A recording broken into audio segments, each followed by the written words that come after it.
Ayo, kalian sudah cuci tangan belum? Kalau belum, cuci tangan dulu ya, agar kuman dan bakteri tidak masuk ke tubuh kalian. Sehat sekarang bukan hanya untuk kalian, tapi juga demi orang-orang di sekitar kalian. Oke, kalau sudah, kita lanjut videonya. Assalamualaikum warahmatullahi wabarakatuh. Baiklah anak-anak sekalian, sebelum kita memulai pelajaran, mari kita berdoa dulu. Berdoa sesuai agama dan keyakinan masing-masing. Harapannya semoga kita semua mendapat ilmu yang bermanfaat. Berdoa mulai. Bismillahirrahmanirrahim. Raditu billahi rabban wa bil islami dinan wa bi Muhammadin sallallahu alaihi wasallam nabiyyan wa rasulan. Rabbi zidni ilma warzuqni fahma. Rabbi shrah li sadri wa yassir li amri wahlul 'uqdatam min lisani yafqahu qawli. Amin ya rabbal alamin. Halo anak-anak, Assalamualaikum. Bagaimana kabar kalian? Mudah-mudahan hari ini tetap dalam keadaan sehat walafiat ya. Nah, untuk pembelajaran kimia kita hari ini melanjutkan materi dari minggu lalu, yaitu penentuan bilangan oksidasi. Nah, bilangan oksidasi ini dia memiliki beberapa aturan yang harus kita patuhi dalam mencari suatu bilangan oksidasi dari atom ataupun unsur. Nah, di sini ada 9 aturan bilangan oksidasi. Nah, untuk aturan yang pertama yaitu unsur bebas dan unsur monoatomik pasti memiliki bilangan oksidasi sama dengan 0. Jadi, unsur apapun itu jika dia dalam keadaan bebas dan dia termasuk unsur monoatomik, maka secara otomatis kalian boleh memberi angka 0 pada bilangan oksidasinya. Contohnya, bilangan oksidasi O atau oksigen dalam O2 adalah pasti 0 karena dia merupakan unsur bebas. Contoh yang kedua, bilangan oksidasi hidrogen atau H dalam H2 adalah juga 0 karena di sini meskipun O jumlahnya 2 tapi kan hanya ada unsur O, tidak ada unsur yang lain, maka dia pasti bilangan oksidasinya 0. Begitu juga dengan H. H di sini meskipun jumlahnya ada 2 tapi hanya ada satu macam unsur saja, yaitu unsur H atau hidrogen, sehingga biloxnya pasti 0. Contoh yang ketiga, bilangan oksidasi dari atom Na dalam logam natrium itu pasti nilainya juga 0. Nah, aturan yang kedua, bilangan oksidasi atom dalam ion pasti nilainya sama dengan muatan ionnya. Contohnya, bilangan oksidasi aluminium atau Al dalam Al3+ pasti sama dengan plus 3. Contoh yang kedua, bilangan oksidasi O atau oksigen dalam O2- pasti adalah -2. Contoh yang ketiga, bilangan oksidasi K dalam K+1 adalah pasti nilainya +1. Jadi, bilangan oksidasi unsur ini pasti sama dengan muatan yang dikandung ion tersebut. Yang ketiga, jumlah bilangan oksidasi senyawa harus sama dengan 0 jika dia tidak memiliki muatan ion. Nah, contoh ini berkelanjutan dengan yang nomor 4 ya. Jadi yang keempat aturannya, bilangan atom H atau bilox dari atom H dalam senyawa pasti nilainya +1. Kecuali dalam senyawa hidrida bilangan oksidasi atom H pasti nilainya min 1. Contoh,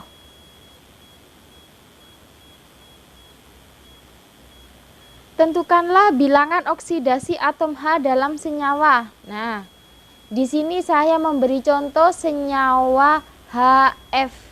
HF ini tidak memiliki muatan minus atau positif, sehingga totalnya nanti harus sama dengan 0, sama seperti aturan yang nomor 3. Kita tahu H itu pasti nilainya adalah plus 1, F adalah min 1. Jadi kalau plus 1 min 1 pasti totalnya sama dengan 0. HCl, begitu juga dengan HCl. Di sini tidak ada muatan plus ataupun minus, jadi nanti totalnya harus sama dengan 0. H plus 1, maka Cl adalah min 1. Jadi plus 1 dikurangi 1 pasti hasilnya 0.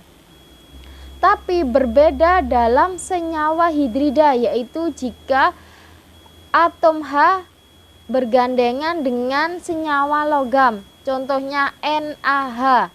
Maka Na itu kan termasuk golongan 1 yang nilainya plus 1, maka H harus min 1 agar totalnya harus sama dengan 0.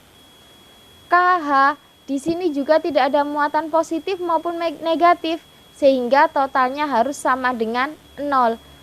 K pasti plus 1, maka H dia harus min 1 agar menunjukkan jumlah 0. Aturan yang kelima, yaitu bilangan oksidasi dari atom F selalu nilainya negatif 1 pada semua senyawa, karena F merupakan atom yang memiliki keelektronegatifan paling tinggi, jadi dia lebih cenderung ke muatan min 1. Contohnya, tentukan bilangan oksidasi dari atom F dalam senyawa di bawah ini. Nah, saya memberi contoh senyawa HF dan NaF. H itu kan nilainya plus 1, maka F secara otomatis harus min 1 agar totalnya harus sama dengan 0. Karena di sini senyawa HF dia tidak ada muatan plus maupun minus. NaF juga seperti itu. Dia tidak memiliki muatan positif maupun negatif, sehingga totalnya harus sama dengan 0. Jika Na plus 1, maka F harus min 1 agar menghasilkan nilai 0. Kemudian aturan yang nomor 6, bilangan oksidasi atom O dalam senyawa selalu nilainya min 2, kecuali dalam senyawa peroksida pasti nilainya min 1. Kalau dalam senyawa superoksida, biloxnya selalu bernilai min setengah. Jika dalam senyawa biner fluorida, biloxnya pasti plus 2. Contoh, tentukanlah bilangan oksidasi dari atom O. Jika dia secara umum, maka bilangan oksidasinya itu pasti min 2. NaOH tidak ada muatan plus maupun min, maka totalnya harus sama dengan 0. Na plus 1, H min 1. Agar menghasilkan 0, maka O harus diisi dengan min 2. Mohon maaf, ini H itu adalah plus 1 ya, bukan min 1, salah ketik. Jadi Na plus 1, H adalah plus 1, sehingga O harus min 2. BaO 2 kali, tidak ada muatan plus maupun min, jadi di sini harus sama dengan 0. Ba golongan 2 pasti dia bernilai plus 2. O di sini harus dikalikan sebanyak 2, jadi dikali 2 agar bernilai 0, maka dia nilainya harus min 2, maka di sini harus ada min 1. Min 1 kali 2 min 2 dengan plus 2 pasti nilai totalnya adalah 0. NaO2 tidak ada muatan plus maupun minus, jadi di sini totalnya harus sama dengan 0. Na pasti plus 1, sehingga di sini O2 harus min setengah. Jadi kalau negatif setengah dikalikan 2 kan min 1, dengan plus 1 pasti nilainya 0. F2O. Tidak ada muatan plus atau min, berarti di sini harus totalnya sama dengan 0. F pasti nilainya min 1 karena ada 2 berarti harus dikalikan 2. Min 1 kali 2 min 2, maka O harus plus 2 agar totalnya sama dengan 0. Nah, untuk aturan yang nomor 7, bilangan oksidasi golongan 1 Li, Na, K, Rb, dan Cs dalam senyawa pasti nilainya plus 1. Contoh, saya memiliki KBr sama LiCl. KBr Brom itu kan pasti nilainya min 1 karena dia golongan 7. Nah, tidak ada plus maupun min sehingga totalnya harus sama dengan 0. Maka K harus plus 1. Plus 1 dikurangi 1 pasti hasilnya 0. LiCl tidak ada muatan plus maupun min, berarti total harus sama dengan 0. Cl min 1, maka Li harus plus 1. Nah, sama seperti golongan 1A, maka golongan 2, karena dia bergolongan 2,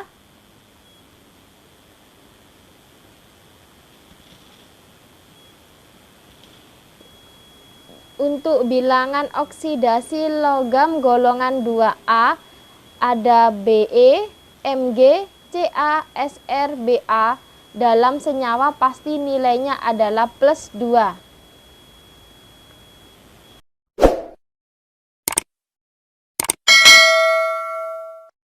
Untuk aturan nomor 8 yaitu bilangan oksidasi logam golongan 2A seperti Be berilium, Mg magnesium, Ca kalsium, Sr strontium, Ba barium dalam senyawa pasti nilainya plus 2. Contoh,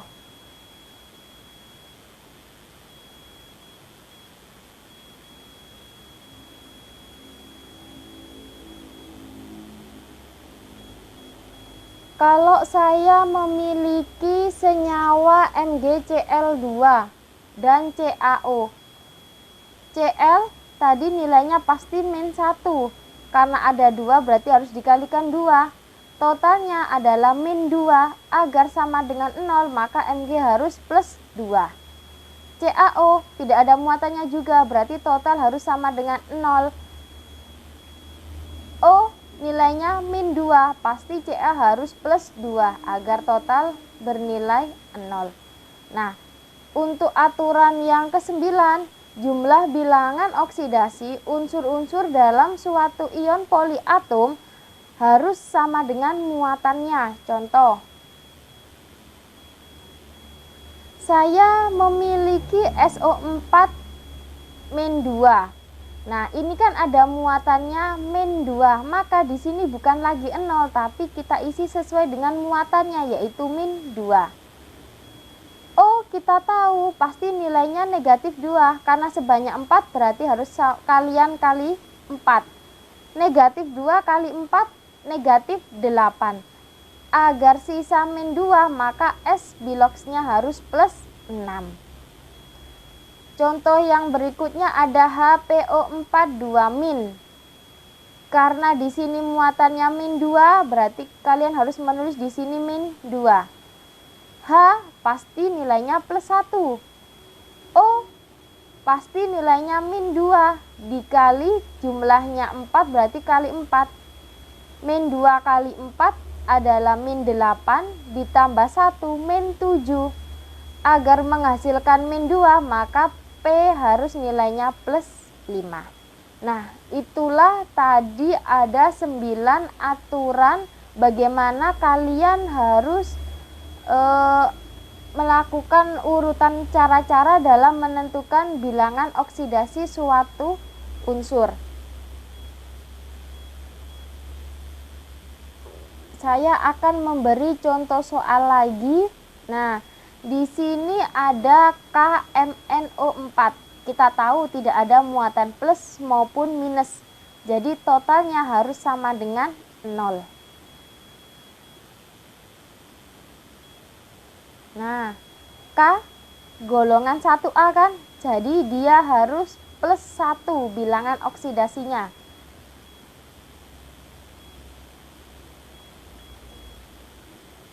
Kemudian O, kita tentukan O dulu. O kita tahu adalah nilainya min 2, karena dia sebanyak 4 berarti harus dikalikan 4. Jadi K ketemunya tetap plus 1, yang ini min 2 kali 4 ketemu min 8. Agar nilainya sama dengan 0, maka kalian harus menentukan berapa sih Mn biloxnya. Min 8 plus 1 berarti kan ada min 7. Biar hasilnya 0, lawan dari min 7 adalah plus 7. Jadi bilox Mn adalah plus 7 agar nanti total semuanya adalah 0. Contoh yang kedua, saya punya HCrO4 min. Di sini ada muatan negatif 1, maka totalnya bukan lagi 0 tapi harus negatif 1. Yang kita tentukan terlebih dahulu adalah atom H-nya. H kita tahu nilainya adalah plus 1. O kita tahu nilai O adalah min 2. Karena ada sebanyak 4 maka harus kalian kalikan 4. Jika di total H tetap ketemu plus 1. O min 2 kali 4 ketemunya negatif 8. Total harus ada min 1. Plus 1 dikurangi 8 adalah min 7. Agar sisa min 1 maka nilai Cr harus plus 6. Nah, kalau seperti ini pasti nanti menghasilkan nilai min 1. Nah, itu tadi bagaimana caranya kita menentukan bilangan oksidasi masing-masing unsur. Jadi, tentukanlah yang terlebih mudah dahulu, misalnya golongan 1 K atau O atau H atau O, atau golongan seperti fluor, klor, dan brom. Nah, nanti sisanya baru kalian mencari dilihat dari nilai totalnya. Nah, bagaimana kalau penentuan bilangan oksidasi unsur tapi kita diberi suatu reaksi? Nah, sama seperti yang aturan tadi. PbO tidak ada muatan plus maupun min, jadi totalnya harus sama dengan 0. Kita tentukan terlebih dahulu nilai O, karena O lebih mudah kita cari. O pasti nilai biloxnya adalah min 2. Agar menghasilkan 0, maka Pb harus memiliki bilox sebesar plus 2. H2, ingat H ini sendirian, maka secara otomatis bilangan oksidasi dari atom H adalah 0. Begitu juga dengan Pb. Pb adalah unsur bebas, dia sendirian monoatomik, maka dia secara otomatis biloxnya bernilai 0 juga. Nah, H2O tidak memiliki muatan plus maupun min, sehingga totalnya nanti harus sama dengan 0. Kita tentukan terlebih dahulu H. H nilainya plus 1, karena ada 2 maka harus dikalikan 2.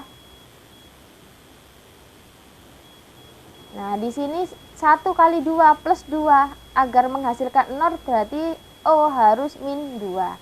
Nah, kalau sudah seperti ini, coba kalian perhatikan, pasti ada nilai bilangan oksidasi yang berubah. Contohnya ada, nah, Pb awalnya dia plus 2, ternyata dia turun menjadi 0. Masih ingatkah kalian bagaimana kemarin pengertian dari redoks? Jika dia mengalami penurunan bilangan oksidasi dari 2 turun ke 0, berarti kan dia mengalami penurunan bilox. Maka dia dinamakan mengalami reduksi. Sebaliknya kita perhatikan H. H yang awalnya 0, dia bilangan oksidasinya menjadi plus 1. Berarti mengalami kenaikan kan? Karena dia mengalami kenaikan bilangan oksidasi, maka dia dinamakan mengalami reaksi oksidasi. Jadi dari persamaan reaksi ini maka dia terjadi yang namanya reaksi redoks, yaitu di situ ada reaksi reduksi dan terjadi pula reaksi oksidasi. Nah, bagaimana anak-anak? Sudah lumayan mengerti kan bagaimana caranya kita mencari bilangan oksidasi dan menentukan apa itu reaksi reduksi dan reaksi oksidasi setelah kita menghitung masing-masing bilangan oksidasinya. Tetap semangat belajar di rumah, jangan lupa menjaga kesehatan, tetap menggunakan masker, dan kalian harus sering-sering mencuci tangan dan makan makanan yang sehat dan bergizi agar kita cepat melalui pandemi ini dan kita bisa berjumpa lagi di kelas untuk melakukan pembelajaran kimia.